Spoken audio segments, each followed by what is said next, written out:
Dewan ini mendukung peralihan pendidikan tersier ke format daring. Pernahkah kita bayangkan bagaimana mahasiswa yang jarak tempuh rumahnya jauh dari kampus, baik itu di luar kota atau bahkan di luar pulau sekalipun, ia harus mengeluarkan biaya yang banyak untuk transportasi kuliah, hanya untuk transportasi kuliah, ditambah dengan pembayaran kuliah yang cukup menguras uang, sehingga mereka dengan mahasiswa dengan pendidikan ini akan cukup kesulitan dengan harga yang sangat mahal ini.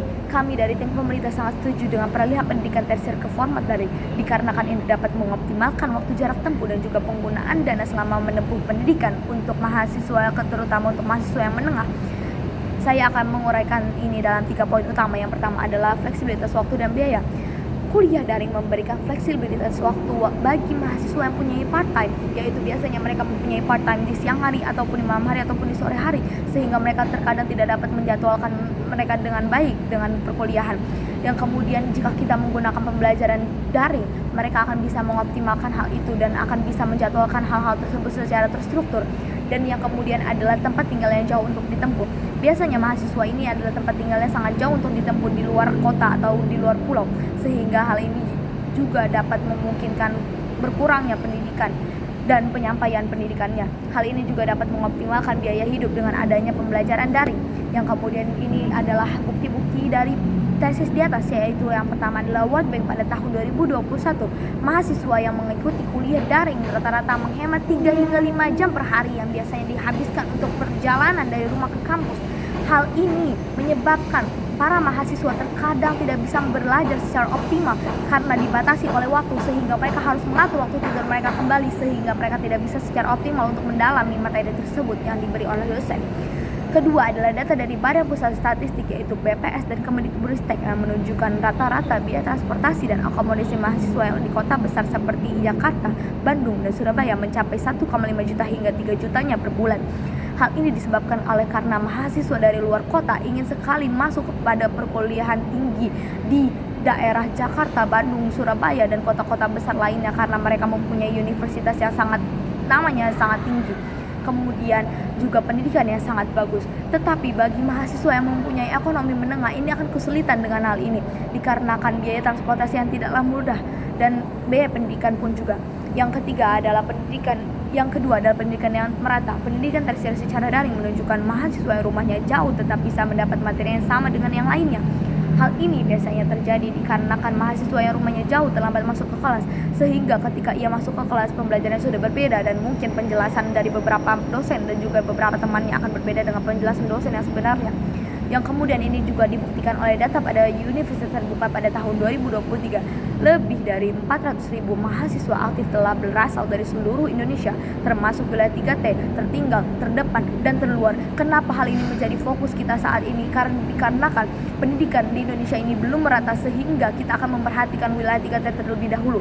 Dan yang kemungkinan ini akan sudah tercapai dikarenakan pembelajaran daring ini, sehingga mereka tidak perlu untuk mengeluarkan biaya transportasi berlebih untuk keluar kota ataupun keluar pulau.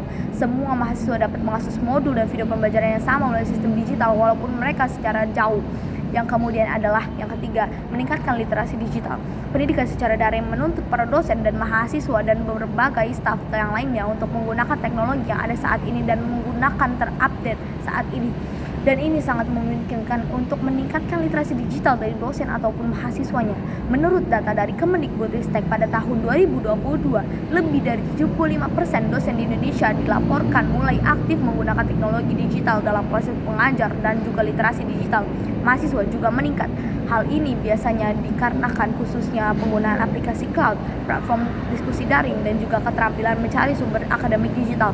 Contoh platform daringnya itu adalah Classroom ataupun Google Meet, sehingga kita bisa bertatap muka dengan secara tidak langsung dengan jarak yang sangat jauh. Yang kemudian adalah keterampilan mencari sumber akademik digital, sehingga kita tidak perlu mencari untuk ke perpustakaan yang lainnya dan sangat jauh dari rumah kita, sehingga kita bisa menyampaikan itu dalam satu genggaman handphone. Yang kemudian adalah jika tim oposisi mengkhawatirkan bahwa dengan adanya kuliah daring tidak memungkinkan kita untuk memahami materi dengan baik, maka terutama di daerah yang jauh dari sinyal dan memungkinkan terjadinya sinyal yang terhambat, maka kami sangat mengerti kekhawatiran hal tersebut.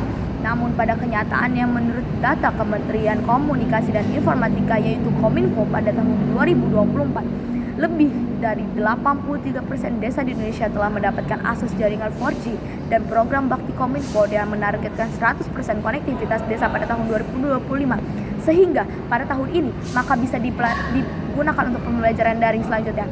Yang kemudian itu, selain itu platform pembelajaran daring seperti Google Classroom, Moodle, dan menyediakan fitur online access yang memungkinkan mahasiswanya mengunduh materi untuk dipelajari tanpa koneksi terus-menerus.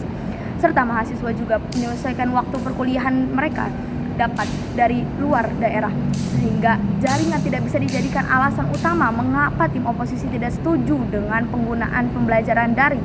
Yang kemudian, jika kita kelola dengan baik hal ini, kuliah daring dapat menjangkau lebih banyak mahasiswa dan memberikan fleksibilitas yang lebih besar dalam memahami materi. Kami tim pemerintah percaya bahwa perkuliahan daring ini dapat menjadi stimulus yang baru dalam dunia pendidikan dengan konsep yang tetap menyenangkan seperti perkuliahan luring. Oleh karena itu, kami berharap perkuliahan daring ini dapat disetujui dikarenakan dapat membantu perkembangan teknologi.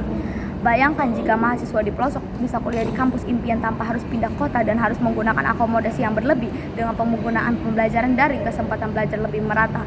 Kita harus mendukung transformasi pendidikan ini untuk masa depan yang lebih baik dan untuk perkembangan teknologi yang lebih baik.